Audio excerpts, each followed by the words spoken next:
सही लिख कर दिया ऑन, थैंक यू यार। एच थीटा ऑफ एक्स जो है वो बराबर है हमारे पास, क्योंकि हमने ये तय किया हुआ है कि सबके सब क्रॉस कर रहे हैं ओरिजिन से, तो ये फॉर्मूला। तो आपको मैंने बताया कि अगर थीटा 1 की वैल्यू 1 हो जाए तो ये एक्चुअल फंक्शन ही बन जाएगा, तो लिहाजा एक्चुअल और हाइपोथेसिस सेम हो जाएगा, तो कॉस फंक्शन 0 हो जाएगा। लेकिन अगर मैं इसकी वैल्यू 1.5 कर देता हूँ तो डेफिनेटली हमारे पास कुछ ना कुछ फर्क आएगा। फर्क क्या आएगा कि जो लाइन बनेगी वो थोड़ी सी ऊपर चली जाएगी, यानी गुजरेगी तो इसी से, ओरिजिन से, लेकिन थोड़ा स्लांटनेस ऐसा होगा कि ऊपर की तरफ चली जाएगी 1.5 की वजह से। अब यकीनन इसका एरर जो है वो ग्रेटर देन 0 होगा। आप समझ रहे हो, मुझे नहीं पता कितना होगा, लेकिन ग्रेटर देन 0 होगा। एरर से मुराद है कॉस फंक्शन की कैलकुलेशन। तो कॉस फंक्शन अब यहां पर जो ये ग्राफ शो कर रहा है, ये शो कर रहा है कि आपने क्या थीटा सेलेक्ट किया था, उस बेसिस पे क्या आपके पास जो है कॉस फंक्शन आया, उस बेसिस पे क्या कॉस फंक्शन आपको मिल रहा है, जो बताना चाह रहा है। तो अगर आपके पास थीटा 1 की वैल्यू 1 है तो कॉस फंक्शन 0 है। मुझे सिर्फ ये बताइए कि राइट साइड पे कहां ड्रॉ होगा ये।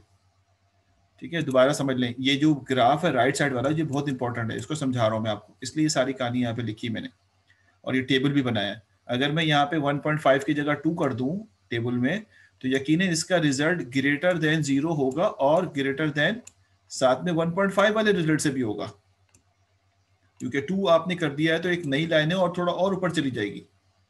और अगर आप थोड़ा नीचे की तरफ आए पीछे की बैक साइड पे तो और वो होगा। तो आपसे सवाल यहाँ पे ये कहा जा रहा है, ये एक नया टेबल बनाया है जो थीटा जो आप सेलेक्ट कर रहे हैं और कॉस फंक्शन, क्योंकि different cos function calculate different theta के ऊपर। तो पहला पॉइंट जो है वो कहां पर है, थीटा की वैल्यू 1 कंसीडर की है तो कॉस फंक्शन 0, यानी वो पॉइंट यहां पे होगा। वो पॉइंट जो है कहां होगा, यहां पे होगा कि थीटा की वैल्यू 1 और कॉस फंक्शन की वैल्यू 0, ये होगा। दूसरा पॉइंट कौन सा है, दूसरा पॉइंट है 1.5, यानी ये वाला। ये हम अपनी मर्जी से सेलेक्ट कर रहे हैं, क्योंकि कटिंग थी तो मैंने उसी हिसाब से कटिंग के हिसाब से लिया, लेकिन वैल्यू 0 से बड़ी होगी। मैं अज्यूम कर लेता हूं वो ये होगा, ये सब एजम्पशन पे चला रहा हूं, लेकिन होगा ये ऐसी तरह से। और अगर 2 ले रहा हूं तो वो मजीद दूर चला जाएगा। अगर 2 लूंगा तो एक लाइन और होगी जो कि मजीद दूर की तरफ आपको लेके जाएगी, और इस तरह, और इसका एरर बढ़ जाएगा। तो एरर बढ़ने का मतलब है कॉस्ट फंक्शन का वैल्यू बढ़ जाएगी, तो आप कहेंगे हो सकता है कि वो यहां पर आ रही हो कहीं पे। ये मैं assumption बता रहा हूं। ये ग्राफ समझ में आ रहा है किसका, ये एग्जाम में आता है ग्राफ।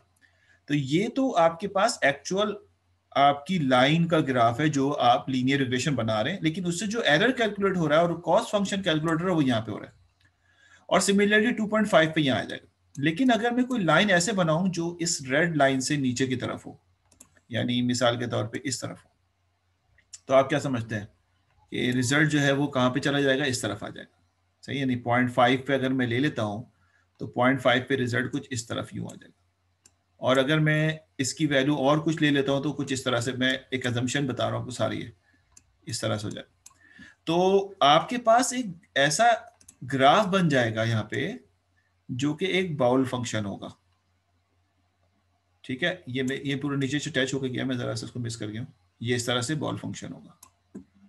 और ये जो बॉल फंक्शन है ये किसका ग्राफ है, ये आप अच्छी तरह समझो आपके समझने के लिए, इसलिए मैं समझा रहा हूँ उसको कि ये बॉल फंक्शन बन जाएगा। बॉल फंक्शन है किसका ग्राफ, बॉल फंक्शन ग्राफ है आपके थीटा के सिलेक्शन और मिनिमाइजेशन के, जो आपस में कनेक्टेड होने चाहिए। यानी मिसाल के तौर पे कभी ऐसा हो जाए कि आपने थीटा की वैल्यू ऐसे सेलेक्ट कर ली हो कि वो ये हो, तो अब आपका बॉल फंक्शन इसको कन्वर्ज कर रहा हो, यहां से इस तरह से कन्वर्ज हो रहा हो। कन्वर्ज होते होते आप ऐसे ऐसी वैल्यू पे पहुंच जाएं जे थीटा की जो 0 हो जाए। अब जरा मेरी बात गौर सुनिएगा, ये आपको पता नहीं समझ आ रही नहीं, कि जब आपका जे थीटा यानी कॉस फंक्शन 0 हो जाए, मैं वर्ड कह रहा हूं कॉस फंक्शन, किस थीटा पे होगा ये हमें नहीं पता। इस सवाल में तो 1 पे हो गया, हो सकता है किसी और सवाल में कॉस फंक्शन 0 किसी और जगह पे हो। तो अगर आपका कॉस फंक्शन 0 हो जाए तो उस जगह पे जो थीटा होगा वो बेस्ट होगा या नहीं होगा, पहले ये तय कर लें आप। जिस जगह पे कॉस फंक्शन 0, यानी ये वाला जो पॉइंट है,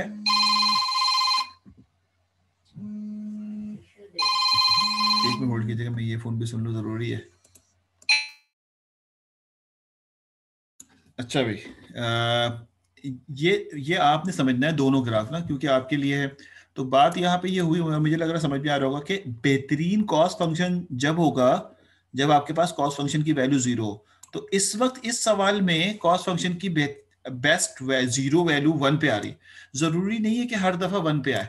डिफरेंट डिफरेंट डेटा के ऊपर डिफरेंट थीटास के ऊपर जो है वो बेस्ट कॉस्ट फंक्शन आ सकता है। मकसद ये नहीं है, मकसद ये है कि अगर, और आपको पता भी नहीं होता किस पे आएगा, तो आपने कोई पहला थीटा पिक कर लिया, सपोज करो वो थीटा यहां पर था, जो भी थीटा आपने पिक किया। लेकिन ऐसा होना चाहिए कि जो अगला थीटा पिक हो, क्योंकि ये थीटा की वैल्यूज है, वो आपको कन्वर्ज कर रहा हो मिनिमम कॉस्ट फंक्शन की तरफ। ठीक है, और अगर आपने यहां पर थीटा कोई पिक कर लिया तो आप कन्वर्ज हो रहे हो। अब मैं आपको दो बातें बताऊंगा ताकि जब फॉर्मूला लिखूं तो आपको समझ आए। जब आप मिनिमम कॉस्ट, गलती से मतलब आपको पता थोड़ी होगा, डायग्राम तो हम कभी भी नहीं देखेंगे, हम तो डेटा के ऊपर मॉडलिंग कर रहे होंगे। तो जब आपका कॉस्ट फंक्शन का जो मिनिमम कहीं पे भी जो एग्जिस्ट करेगा, मिसाल के तौर पे मैं एक रफली दूसरी डायग्राम बना देता हूं, और वो यूं है, और ये यहाँ पर जो 5 है, तो इसका मतलब है ये कॉस्ट फंक्शन से आगे की तरफ है और ये इसके लेफ्ट साइड पर, यानी ये उसके ऊपर वाले एरर है और ये इसके नीचे वाले एरर है। हमें नजर भी आ रहा है रेड लाइन के नीचे वाला एरर लेफ्ट साइड पे। बताने का मकसद क्या है कि अगर इनके, हमें पता है, हमें इस वक्त नजर आ रहा है कि बेहतरीन कॉस्ट फंक्शन थीटा की वैल्यू 5 पे है, क्योंकि जीरो कॉस्ट फंक्शन का आना बेस्ट होता है, लेकिन कब आएगा ये नहीं पता। अगर किसी ने मिसाल के तौर पे 3.1 से काम शुरू किया, थीटा की वैल्यू 3.1 ले ली मिसाल के तौर पे, तो याद रखिएगा हम एक ऐसा फॉर्मूला पढ़ने जा रहे हैं, हम एक ऐसा रिलेशनशिप पढ़ने जा रहे हैं न्यूटन रैप्सन के थ्रू, जिसको हम ग्रेडियंट डिसेंट कहते हैं, कि इस 3.1 जो थीटा है आपके पास, इससे जो दूसरा थीटा निकलेगा वो डेफिनेटली इससे कम ही होगा। यानी आपका थीटा अगर एरर जो है वो राइट साइड पे है, तो आप हमेशा थीटा की वैल्यू कमी की तरफ आ रहे होंगे। देखिए 3.1 से 2.5, फिर 2 और 1, यानी ऊपर से नीचे की तरफ आ रहे होंगे बेहतरीन। और अगर आपने गलती से मुराद है कि रैंडमली कॉस्ट फंक्शन यानी थीटा की वैल्यू अपने बेस्ट कॉस्ट फंक्शन के लेफ्ट साइड पे ली, यानी उसके नीचे की तरफ पिक कर ली है, यहाँ पे कहीं पिक कर ली है, मिसाल के तौर पर थीटा की कोई नेगेटिव वैल्यू पिक कर ली, तो आपका थीटा इंक्रीज हो रहा होगा। तो एक बात याद रखिएगा कि जब प्रीवियस थीटा से न्यू थीटा इंक्रीज हो, इसका मतलब है, ये सिर्फ समझाने के लिए बता रहा हूं कि आप जो है वो कॉस्ट फंक्शन के लेफ्ट साइड पे है, और अगर आपका थीटा डिक्रीज हो रहा हो तो आप कॉस्ट फंक्शन के राइट साइड पे।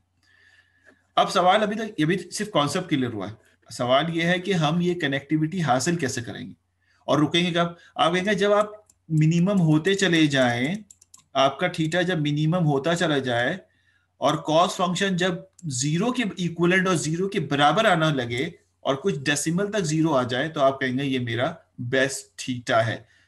जीरो अप्रोक्सीमेटली कॉस फंक्शन पे ये बेस्ट थीटा है मेरा। सही है। इस बात को अचीव, ये कहलाता है function of parameter theta with cost function. ये कॉस फंक्शन का ग्राफ है, बिल्कुल क्लियर लिखा हुआ है, this is cost function graph, this is your theta, और this is your linear regression graph. ये एक्स है और ये इसके अगेंस्ट में आपके टारगेटेड वैल्यू। ये डिफरेंट लाइन जो ड्रॉ हो रही है, ये डिफरेंट लाइन जो ड्रॉ हो रही है, इससे हासिल होने वाले कॉस फंक्शन का ग्राफ है ये। तो अब सवाल ये है कि हम ये अचीवमेंट कैसे करेंगे जो इटरेटिव प्रोसेस है। इसके लिए हम ग्रेडियंट डिसेंट का फॉर्मूला इस्तेमाल करेंगे। आइए देखते हैं ये ग्रेडियंट डिसेंट क्या चीज़ है। ये देखें, ये डायग्राम इन्होंने बना दी है, और डायग्राम जाहिर है हमने आपको वहाँ पे दोनों को कैलकुलेट करके समझा दिया था, तो इन्होंने भी बिल्कुल वही डायग्राम यहाँ पे शो कर दी। ये बॉल फंक्शन कहलाता है, this is called cost function formula. Assume you are familiar with contour plot और कंटोर फिगर, इसको कंटोर भी कहते हैं ना। Using some cost function, same cost function, hypothesis and goal as previously, it's okay to skip part of, ये सब ऐसी बातें इन्होंने की हैं, हम उसको भी इतनी ज़्यादा डिटेल में रीडिंग करने से अच्छा है हम अपने टारगेट की तरफ आए कि हम क्या चाहते हैं। अच्छा, ये इन्होंने फिर ये देखो, ये दिखाया है कि अगर आप 2 डायमेंशनल में देखोगे तो आपको आपका बाउल जो है कंटूर फंक्शन ऐसा नजर आएगा। हमने तो 1 डायमेंशनल में देखा था ना, तो हमें कुछ इस तरह से नजर आया था। लेकिन अगर 2 डायमेंशन मैटलैब की डायग्राम है, मैटलैब में एटलीस्ट इस तरह बना सकता है वो, तो आपको कुछ इस तरह नजर आएगा। तो अभी मैं इसको स्किप करके अपने एक्चुअल टारगेट की तरफ जा रहा हूँ, और वो मैं समझा चुका हूँ कि क्या हुआ था हमारे पास, तो आपको इसमें कंफ्यूज या उलझाना नहीं चाहता।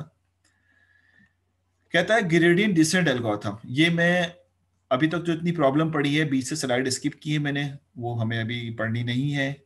अभी हम ये बात कर रहे हैं कि वो जो ग्रेडियंट डिसेंट हमारा फार्मूला है जो हमें कनेक्टेड थीटा की वैल्यू निकाल के देगा, वो कैसे होगा। तो मैं अभी यहाँ पे जो ग्रेडियंट डिसेंट पढ़ रहा हूँ ये जर्नल ग्रेडियंट डिसेंट है, फिर मैं आपको बताऊंगा कि हम यहाँ पे अपने फार्मूले में कैसे फिट करेंगे।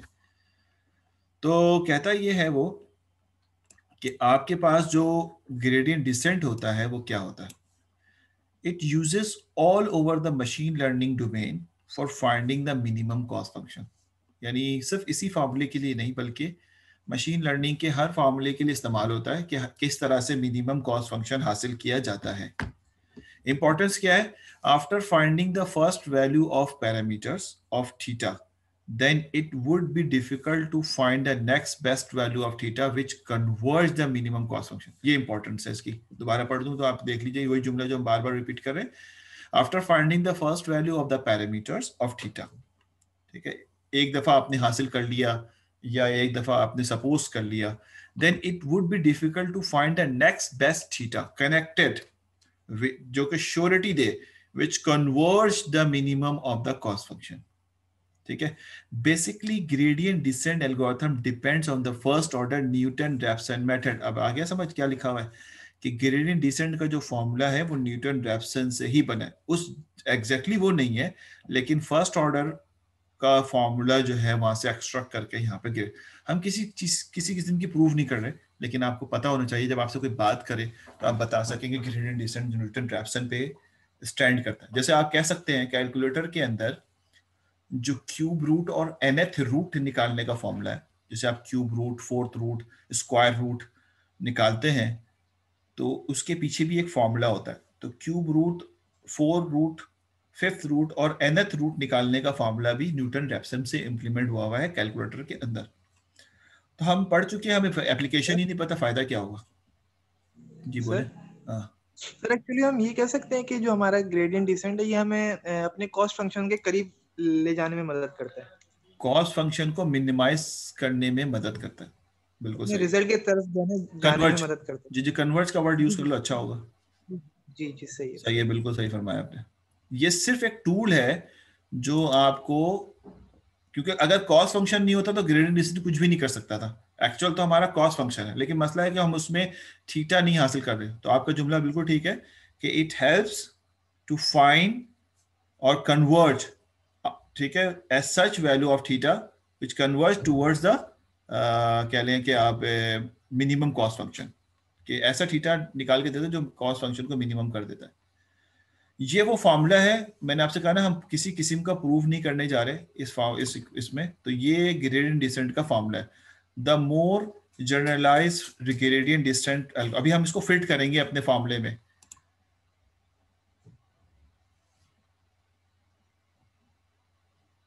सर थीटा 0 और 1 बेस्ट वैल्यू, ये समझ नहीं आया सवाल राफिया, कि थीटा 0 और 1 बेस्ट वैल्यू है, इज इट राइट? ये जुमला मुझे समझ नहीं आया, थोड़ा सा आप एक्सप्लेन कर देंगे तो मैं शायद समझ जाऊँ, बोल के एक्सप्लेन कर दें या मजीद लिख के एक्सप्लेन कर दें, ठीक है।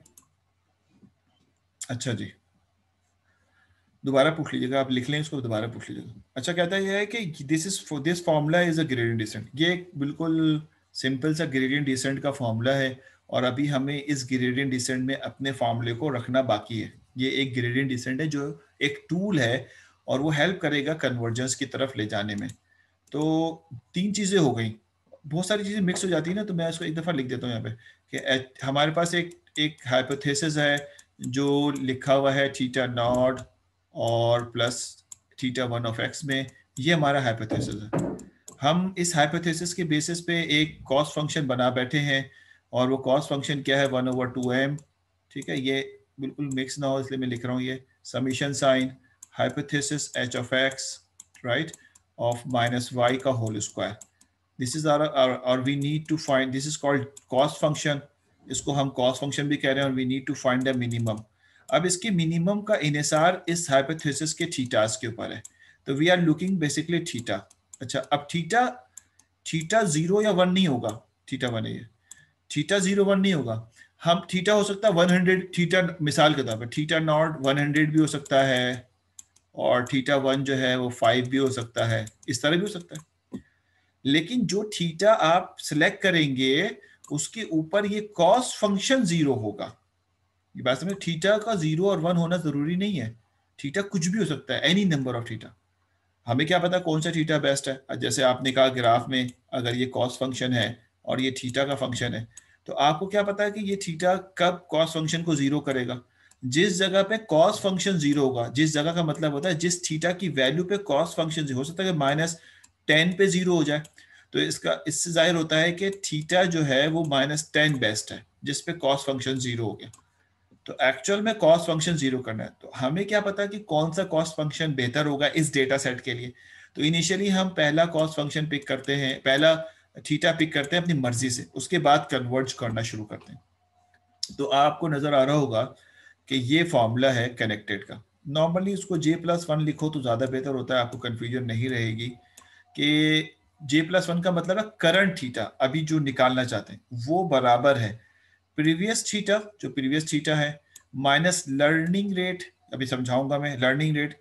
और आपको पता है न्यूटन रैप्सन डेरिवेटिव कहता है, derivative of your cost function, अपने कॉस्ट फंक्शन को डेरिवेटिव करते हैं।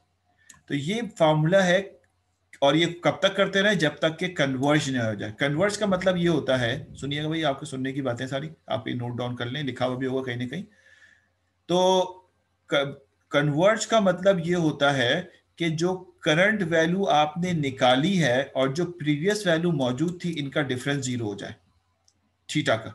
यानी आपने एक नया थीटा निकाला, ये वही आ गया जो प्रीवियस थीटा था, तो इसका मतलब है अब आपने कन्वर्ज कर चुके हैं। ये कब होता है? जब आप डायग्राम से समझने की कोशिश करें कि जब आप ये थीटा की लाइन है और ये कॉस फंक्शन की लाइन है। अब मैं वो नहीं बना रहा लीनियर रिग्रेशन वाली, और ये बॉल फंक्शन है। अब आप करते कन्वर्ट करते करते करते यहाँ पहुंच गए, तो यहाँ पे कोई थीटा होगा, मिसाल के तौर पर थीटा की कोई वैल्यू होगी, जो भी वैल्यू थीटा की है। अब यहाँ पर ये बेस्ट कन्वर्जेंस आ चुकी है, आपके पास कॉस्ट फंक्शन जीरो हो चुका है क्योंकि हाइट यहाँ पे जीरो आ रही है। तो अगर आप दोबारा भी कन्वर्ज करोगे तो थीटा ऑलमोस्ट सेम ही रहेगा। तो जब थीटा कन्वर्ज हो चुका हो तो थीटा अपने आप को चेंज नहीं करता है। ऐसा नहीं कि चेंज करके यहाँ चला जाए, ऐसा नहीं होता, ये रुक जाता है यहाँ पे और यहीं ऑसिलेट करता रहता है। तो जब आपका करंट थीटा की वैल्यू प्रीवियस थीटा की वैल्यू का डिफरेंस जीरो हो जाए, और यही आप अपने न्यूटन रैप्सन में भी करते थे, अगर आपको याद हो एब्सोल्यूट करके डिफरेंस लेते थे, तो आप कहते हैं कि कन्वर्ज हो गया ये, अब हमें कन्वर्जेंस मजीद करने की जरूरत नहीं है। आज क्या है, सारे फोन आज ही आने, एक मिनट होल्ड करना।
अच्छा भाई, सॉरी।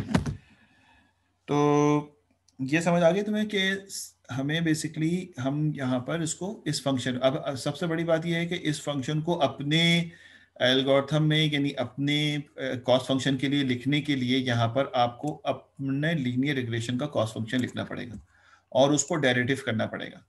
तो आपको याद आया कि मैंने कहा था ना कि डेरिवेटिव करेंगे तो ये डेरिवेटिव यहाँ पे होगा, और जो पावर का 2 वो नीचे उतरेगा और जो डिवाइड वाला 2 उससे कैंसिल होकर सॉल्यूशन हो जाएगा। तो हम उस सूरत में बेस्ट थीटा ढूंढेंगे, और बेस्ट थीटा जब ढूंढेंगे तो ये हमें कंप्यूटर से प्रोग्रामिंग के जरूर ही पता चल सकता है कि जब हम कोई पहला थीटा पिक करने के बाद जब हम मजीद थीटा ढूंढ रहे होंगे तो इसका कॉस फंक्शन का ये बॉल फंक्शन बनेगा, और वो आस्ते आस्ते कन्वर्ज हो रहा होगा या इधर से या इधर से। तो मैं आपको शो करूंगा इंशाल्लाह, और आपसे ही काम करवाऊंगा कि आप ये बॉल फंक्शन भी ड्रॉ करें और बॉल फंक्शन के साथ साथ आप जो है उसकी सोल्यूशन भी करें। तो ये आप देखेंगे आप आसानी सॉल्व कर सकेंगे इसको। लेकिन हाँ बोलें सर, क्या क्वेश्चन है आसिर साहब? सर मैं कह रहा था कि जो न्यूटन रॉप्सन मेथड है उसके अंदर कभी कभार हम जो जब एनसी में रूट ढूंढते थे तो मसला होता था कि वो रूट से दूर चले जाता था, तो क्या ये आंसर हमेशा कन्वर्ज होगा हमारा? जी जी, हमेशा कन्वर्ज होगा। और न्यूटन रैप्सन में भी सिर्फ एक ही सूरत में आंसर नहीं मिलता था, जब आपका रूट जो है वो पैरेलल टू एक्स एक्सिस होता है, बाकी सब में कन्वर्ज होता था वो भी। यानी सिर्फ इस सूरत में ओके। जब आप जो है वो इस तरह हो जाएं बस, यानी आपने जो पॉइंट लिया है वो उस पे टेंजेंट अगर एक्स एक्सिस के पैरेलल हो जाए तो आप स्टक हो जाते हैं, अदरवाइज स्टक नहीं होता कभी भी। सही है। ओके, और समझ गया। तो ये हमेशा कन्वर्ज होगा। अब यहां तक तो हमें समझ में आ गई। अब हमें अगला टारगेट ये है कि ये वो टूल है जो हमारे थीटा को कनेक्टिविटी कनेक्ट कराएगा। याद है थोड़ी देर पहले मैंने बॉक्स बना बना के पेयर ऑफ थीटा लिखा था, और मैंने कहा था देखो भाई ये होना ये चाहिए कि जो थीटा पहली दफा आप सपोज करें अगला थीटा इसी से कनेक्टिविटी से हासिल हो, जो आपका अगला है वो उसी की कनेक्टिविटी, और ये श्योरिटी हो कि आप कन्वर्ज हो रहे हैं। ठीक है, तो वो सारी बातें अब यहाँ क्लियर हो गई। आपका पहला थीटा जो भी होगा वो यहाँ सपोज करेंगे, हमें नहीं पता क्या, लेकिन आप कह देंगे पहला थीटा तो मजबूरी है सपोज करने पड़ेगा। इटरेशन में फर्स्ट एलिमेंट खुद सपोज करते हैं, उसके बाद अगला निकालेंगे। सर जिस तरह एनसी में मेरे ख्याल से इनिशियल वैल्यू 1 लिया करते थे ज्यादातर हम। ये हाँ, जीरो लेते थे। जीरो एक स्टैंडर्ड होता है कि हर आदमी उससे जितना भी दूर हो हमें अंदाजा होता है कितना दूर होगा, तो नॉर्मली जीरो बेस्ट है कि आप इनिशियली जीरो सपोज कर लें। ठीक है, तो वो तो आपकी मर्जी है, अब लक है। अगर आपका आपने जो सपोज किया आपका एक्चुअल उससे कितनी दूर है तो इतनी इटरेशन रिक्वायर्ड हो जाएंगी, और कुछ भी नहीं है। ठीक है, तो ये हो गया, इसको कहते हैं gradient descent formula which is equal. अभी मैं इसमें लर्निंग रेट बताऊंगा क्या होता है, बाकी सारा वही है। This is called theta plus J theta plus one, लेकिन स्टैंडर्ड जे ही लिखते हैं। And we need to basically, इन्होंने ये स्टैंडर्ड लिखा है, जिस फॉर्मूले का कॉस्ट फंक्शन होगा उस फॉर्मूले का कॉस्ट फंक्शन यहाँ रख दें आप, तो वो ग्रेडियंट डिसेंट को सॉल्व कर लेगा। तो इस वक्त हमारा कॉस्ट फंक्शन क्या है, 1/2m, याद होगा आपको। इसको हमें डेरिवेटिव करना है, 1/2m समीशन और फला पूरा और स्क्वायर। आपको पता नहीं कि इसको डेरिवेटिव करेंगे, तो डेरिवेटिव होगा विद रिस्पेक्ट टू थीटा। यहाँ पे लिखा हुआ थीटा, यानी थीटा 1 थीटा 2। अब मैं जब इसको डेरिवेटिव करूंगा तो मैं इसको डेरिवेटिव भी करके शो कर देता हूँ अगर नहीं किया हुआ इन्होंने तो। और फिर हमें डेरिवेटिव करने के बाद एक नया सवाल, एक नया पूरा वो सामने आ जाएगा आंसर कि भाई ये वो इटरेटिव फॉर्मूला है जो हमारे लीनियर रिग्रेशन का कॉस्ट फंक्शन है। तो आइए वहां देखते हैं। Consider the previous example where we have selected the single parameter. ये सब इन्होंने बातें की हैं, और ये वो बातें जो मैंने आपको समझाई थी अभी। ठीक है, तो ये मैं अभी मजीद उसको फर्दर समझाऊंगा कि क्या होगा। ठीक, ये बल्कि इसी में समझ लेते हैं। अच्छा जी, देखें ये बात अगर आपके समझ आ रही है तो बहुत अच्छी बात है। यानी ये जो पॉइंट है ये नियरेस्ट टू जीरो है, तो ये थीटा की वैल्यूज है, और ये इसका कॉस्ट फंक्शन है, और ये थीटा, ये वो पॉइंट है जहां पे आप आना चाहते हैं। ये थीटा की वो वैल्यू जहां आप आना चाहते हैं, थीटा की वो वैल्यू। लेकिन इस जगह पे जे जो है वो जीरो है, तो जे जीरो होगा तो बेस्ट थीटा इस जगह पे होगा। वो कह रहा है कि सपोज करो कि आप जो है फॉर्मूले को अगर गौर से देखें, इस फॉर्मूले को, तो इसमें बीच में माइनस लिखा हुआ है, यानी जो थीटा आप निकालना चाहते हैं, जो थीटा आप फाइंड कर रहे हैं, जो आपको मालूम, सॉरी, जो थीटा निकालना चाहते हैं वो प्रीवियस थीटा माइनस डेरिवेटिव पे डिपेंडेड है। प्रीवियस थीटा माइनस डेरिवेटिव, ये जहन में रखिएगा जो मैं बात बताने जा रहा हूँ। शायद कुछ लोगों को समझ में आए, कुछ लोगों को समझ में ना आए। ये बिल्कुल ट्रू बात है, क्योंकि थोड़ा सा मैथमेटिक्स बहुत ज्यादा इन्वॉल्व हो गई है, और होनी है। मैंने आपसे पहले दिन ही कहा था आपके पास दो अपॉर्चुनिटी है। आप ब्लाइंड हैं, आपको नहीं पता आप फर्स्ट टाइम थीटा इस फॉर्मूले के लिए कौन सा पिक करेंगे। मैंने जैसा अभी आपको कहा कि ये जैसे कि आपको बताया कि ये वाला जो है थीटा है ये आप निकाल रहे हैं, और ये ओल्ड थीटा है। ओल्ड थीटा अगर पहली दफा है तो आपको नहीं पता कि आपने ये थीटा क्या सेलेक्ट किया है। ये थीटा कुछ भी सिलेक्ट हो सकता है। तो ये थीटा अगर सिलेक्ट हुआ है तो इसकी प्रोबेबिलिटी ये है कि वो आपके एक्चुअल कॉस फंक्शन से जो बहुत जिसपे जे की वैल्यू उससे राइट पे हो सकता है और उससे लेफ्ट। तो अभी इन्होंने राइट पे लेके समझाने की कोशिश की है। अब अगर कोई कॉस फंक्शन, ये भी सवाल एग्जाम में आता है, बता दूंगा आपको। अगर किसी ने थीटा ये वाला पिक कर लिया जिससे आपका कॉस फंक्शन की वैल्यू जो है वो यहाँ पे आ रही, which is very far from the zero, बहुत दूर है जीरो से, तो ये कोई अच्छा थीटा नहीं है, ये कोई अच्छा थीटा नहीं है। और इस पे जो टेंजेंट ड्रॉ होगा, क्योंकि आपने डेरिवेटिव का फॉर्मूला इस्तेमाल करना है कि D over D theta of J theta, क्योंकि ये वही फॉर्मूला है जो थोड़ी देर पहले हम देख रहे थे। तो आपके पास प्रीवियस थीटा मौजूद है, वो ये रहा, और learning rate of derivative of your cos function, आप अपने कॉस फंक्शन को डेरिवेटिव करेंगे तो आपके पास डेरिवेटिव का मतलब होता है कि एक टेंजेंट बन जाएगा इस स्पेसिफिक पॉइंट पे, जैसे न्यूटन रैप्सन में बनता था, ये टेंजेंट बन जाएगा।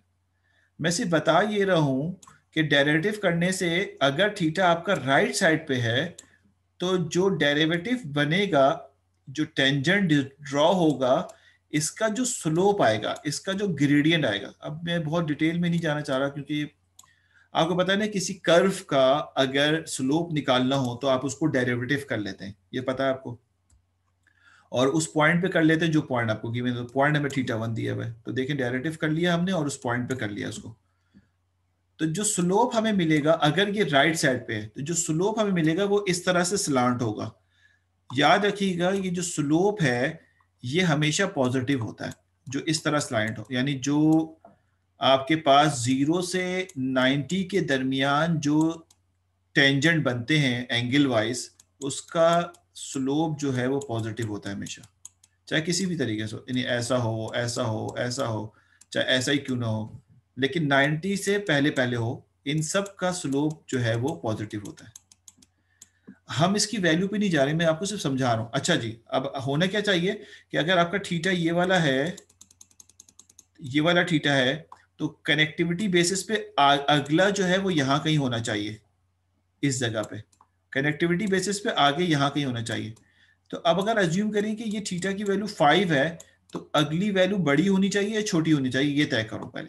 अगली वैल्यू बड़ी होगी प्रीवियस थीटा से, यानी अगर ये 5 है तो ये वाली वैल्यू बड़ा होना चाहिए छोटा, इस वक्त की कंडीशन से बिल्कुल छोटी स्मॉल वैल्यू होनी चाहिए, this should be the less than the previous one. तो वो लॉजिक समझा रहा हूँ, फॉर्मूला कैसे उसको कैलकुलेट कर रहा है। अब वो समझिए कि जो थीटा, जो टेंजेंट हमारे 90 से छोटा होता है वो पॉजिटिव होता है, हमें वैल्यू पे कोई कंसर्न नहीं। तो देखें जब हम इसका स्लोप निकालेंगे, जो इस वक्त ये एज्यूम किया गया है कि वो राइट साइड पे है, तो यकीनन इसका रिजल्ट पॉजिटिव आएगा, कुछ भी आए लेकिन पॉजिटिव आएगा। ठीक है, क्या आएगा? पॉजिटिव। और जो भी कैलकुलेशन करके ये रिजल्ट देगा उसको मैं इस थीटा से माइनस करूंगा। गौर से देखो, बहुत माइनर सी वैल्यू आती है ये कैलकुलेट होके ना, तो मैं उसको इस थीटा से माइनस करूंगा। गौर से सुनिएगा, इस थीटा से ये वैल्यू क्या हो जाएगी, सारी सारी कैलकुलेटेड वैल्यू क्या हो जाएगी, माइनस, और इसका एक्चुअल रिजल्ट पॉजिटिव में होगा और कुछ इसकी मैग्नीट्यूड वैल्यू होगी, तो वो इस थीटा से माइनस होगी। तो देखें ये जो थीटा है ये कौन सा थीटा है, ये प्रीवियस थीटा है।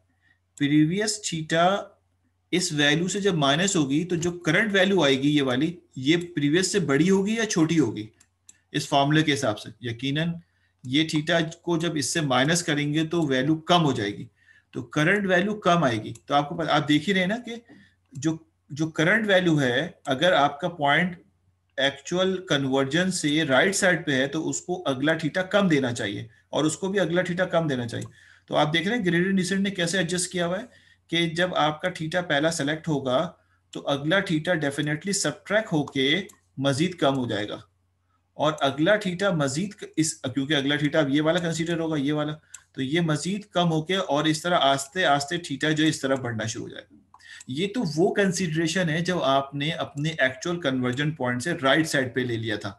आपको तो पता ही नहीं है कि आप राइट पे हैं लेफ्ट पे हैं, लेकिन मैं समझा रहा हूं, अगर राइट साइड पे ले लिया था तो ग्रेडियंट डिसेंट आपको आसानी कन्वर्ज कर रहा है और प्रीवियस वैल्यू कम दे रहा है। तो आप देख रहे हैं थीटा की वैल्यू माइनस पॉजिटिव नंबर, ये इन्होंने भी लिख दिया कि क्या होगा, ये रिजल्ट पॉजिटिव होगा हमेशा। वो रिजल्ट जो कि 90 से छोटा हो उसका जो स्लोप होता है, क्योंकि डेरिवेटिव्स को स्लोप कहते हैं, वो हमेशा पॉजिटिव होता है, तो पॉजिटिव, तो this subtract a positive value should be the smallest one, तो स्मॉलेस्ट हो जाएगा।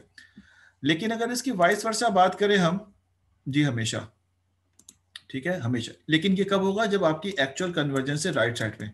इसके वाइस वर्सा होना चाहिए कि जब आप लेफ्ट साइड पे होंगे तो क्या होगा। अब देखें लेफ्ट साइड की सारी कंडीशन उन्होंने यहाँ समझाई है। अल्लाह, ये लेफ्ट साइड वाली कंडीशन है, ये समझाया तो मैं आपको। देखिए लेफ्ट साइड पे क्या हो रहा होगा कि अगर आपने इनिशियल वैल्यू थीटा की आपको तो पता ही नहीं है कि आपने इनिशियल वैल्यू क्या ली है, वो लेफ्ट पे है राइट पे, ये ऑटोमेटिकली आपको एडजस्टेबल वैल्यू दे रहा है। अगर आपने कभी ऐसा हो सकता है कि थीटा की वैल्यू अपनी कन्वर्जन वैल्यू से लेफ्ट साइड पे ली हो, तो यकीनन ये वैल्यू अगर 5 है तो अगली वैल्यू जो है, अब आप आगे की तरफ बढ़ रहे हैं तो अगली वैल्यू यकीनन 6, 7, 8 बढ़नी चाहिए, इंक्रीज होनी चाहिए, कि 5 से 7, 7 से 8, 8 से 9 और वट एवर जो भी कन्वर्जन की तरफ जाने के लिए आपको इंक्रीज होनी चाहिए वैल्यू। अब जब आप यहाँ पर भी अपने ग्रेडियंट डिसेंट को अप्लाई करेंगे तो ग्रेडियंट डिसेंट ये कहता है फॉर्मूले के मुताबिक कि minus θ1 which is equal to θ1, आप जो भी कहने θ1 या न्यू θ1 जो भी डैश लगा दें, तब आप देख रहे हैं कि ये फॉर्मूला बनेगा। आप ओल्ड θ1 यूज कर रहे हैं मिसाल के तौर पे ये वाला, और उसके बाद डेरिवेटिव कर रहे हैं कॉस फंक्शन को। जब डेरिवेटिव करेंगे कॉस फंक्शन को और ऐसे पॉइंट पे करेंगे जो एक्चुअल कन्वर्जन से लेफ्ट साइड पे है, तो आपका टेंजेंट कुछ इस तरह बनेगा। जब टेंजेंट इस तरह बनेगा तो आप देख रहे हैं ये टेंजेंट आपके 90 एंगल से बड़ा है, एंगल इसका। तो जो एंगल 90 से बड़े और 180 के दरमियान होते हैं, 90 जो टेंजेंट जिसका एंगल, वो टेंजेंट जिसका एंगल 90 से 180 के दरमियान होता है, उसका स्लोप नेगेटिव होता है। स्लोप क्या होता है उसका? नेगेटिव। तो इसका मतलब ये हुआ कि इसका आंसर नेगेटिव आएगा, इसका स्लोप नेगेटिव आएगा अगर आपने थीटा को अपने कन्वर्जन पॉइंट से लेफ्ट साइड पे कंसीडर कर लिया था स्टार्ट के वक्त। अगर राइट साइड पे कंसीडर कर लिया था तो उसका स्लोप पॉजिटिव आएगा, अगर लेफ्ट साइड पे कंसीडर कर लिया था तो उसका स्लोप नेगेटिव आएगा। तो स्लोप जो है वो उसका नेगेटिव आ गया। स्लोप जो नेगेटिव आ रहा है तो ये नेगेटिव और फॉर्मूले का नेगेटिव मिलके क्या बना लेगा? पॉजिटिव। तो जब ये पॉजिटिव हो जाएंगे तो थीटा में ये वैल्यू ऐड होगी। अब ऐड होगी तो ये जो न्यू थीटा है अपने प्रीवियस थीटा से ज्यादा बड़ा होगा या छोटा होगा? यकीनन बड़ा होगा, ठीक है ना। अभी बड़ा आ जाएगा, बिगर होगा। तो बिगर का मतलब क्या हुआ कि आपने जो वैल्यू पहले सपोज की थी अब उससे बड़ी वैल्यू आ रही है, तो बड़ी आनी भी चाहिए। अगर छोटी आती तो आप यहाँ चले जाते, फिर तो डाइवर्ज हो जाते। तो आप इस तरफ आ रहे हैं ऑटोमेटिकली, किससे? ग्रेडियंट डिसेंट के फार्मूले को इस्तेमाल करके। तो आप आस्ते आस्ते अपनी वैल्यू को यहाँ पे आएंगे, फिर यहाँ के बेसिस पे जब कैलकुलेट करेंगे तो वो आपको यहाँ पे लेके आएगा। फिर जब यहाँ के बेसिस पे कैलकुलेट करेंगे, क्योंकि ऑटोमेटिकली जब तक ये नेगेटिव स्लोप देता रहेगा आपकी प्रीवियस वैल्यू से बड़ी वैल्यू आती रहेगी। और अगर इन केस आपने यहाँ पे कहीं कंसीडर कर लिया होगा थीटा की वैल्यू, तो डेफिनेटली यहाँ का स्लोप जो है वो पॉजिटिव आएगा। पॉजिटिव स्लोप जब इससे नेगेटिव होगा तो आपकी वैल्यू थीटा की ऑटोमेटिकली छोटी आती जाएगी। तो जो हमारे पास ग्रेडियंट डिसेंट का फॉर्मूला है वो दोनों सूरतों में एडजस्टेबल है। एडजस्टेबल का मतलब क्या हुआ कि अगर आप एक्चुअल कन्वर्जन पॉइंट से लेफ्ट साइड पे थीटा कंसीडर कर बैठे हैं तो वो ऑटोमेटिकली बड़ी वैल्यू करके आपको कन्वर्ज की तरफ लेके जा रहा है। और अगर आपने एक्चुअल कन्वर्जन पॉइंट से राइट साइड की वैल्यू कंसीडर कर बैठे हैं, हमें पता नहीं होता, तो हम जब ब्लाइंड है तो हमारा फॉर्मूला इतना स्ट्रांग हो कि वो दोनों सूरतों में आपको कन्वर्ज ही कर रहा हो। तो हम ये देखेंगे अपने न्यूमेरिकल के क्वेश्चंस के अंदर कि आप इसको कन्वर्ज होते हुए नजर आएगा आपको, जब हम इसको एक्सेल पे या किसी पे ड्रॉ करके बना लेंगे तो। और ये मैं आपको पाइथन पे जिनको कोड आता है ना, मैं उनको कहूँ, मैं तो लिख ही दूंगा कोड, पेपर टाइम जरा कम होगा, हमें पढ़ना बहुत ज्यादा है, तो मैं आपको टास्क दूंगा एक वीक का कि आप ये काम करके मुझे शो करें, और हर आदमी शो करे कॉपी किए बगैर, ताकि आपको पाइथन का कोड आता हो और आप सीख। मैं तो सिंपल लीनियर रिग्रेशन सिखा दूंगा, लेकिन इसकी ये सारी ब्यूटीज जो हम यहाँ पे पढ़ रहे हैं, ये देखने का भी तो आपको शौक होगा। आप में से अगर 52 स्टूडेंट है या 32-35 स्टूडेंट है, तो उसमें से 5 स्टूडेंट तो ये चाहेंगे ना कि ये सारी मूवमेंट भी देखें। तो इसके मूवमेंट के लिए मैं आपको कोड लिखने के लिए दूंगा, आप जहाँ स्टक होंगे तो वो मैं आपको उससे जो है वो स्केप कराऊंगा कि कैसे उसको सॉल्व करते हैं और क्या क्या चीज़ें आपने इसके अंदर एक्सप्लोर करनी। तो जो बातें हम पढ़ रहे हैं ये देखना भी चाहेंगे हम कि भाई ऐसा ही हो रहा है नहीं हो रहा। मैनुअल करने में इसलिए मुश्किल है कि वो थका देने वाला काम है, क्योंकि हो सकता है कि 100 वैल्यू कैलकुलेट करने के बाद हमें कुछ पिक्चर क्लियर हो। तो 100 वैल्यू कैलकुलेट करना मैनुअली आसान नहीं है।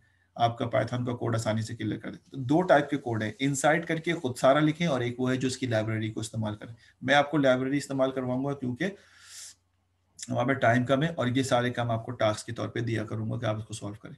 तो ये बात तय हो गया कि हमारा, अभी तक हमने अपना नया फॉर्मूला ड्राइव तो नहीं किया, लेकिन ये बात तय हो गया कि ग्रेडियंट डिसेंट हमें ये बात अलाउ करता है कि आप चाहे अपने एक्चुअल कन्वर्जन से राइट साइड की तरफ पॉइंट लेके थीटा को लेके बैठे हो, या लेफ्ट साइड पे आप कन्वर्ज ही होंगे।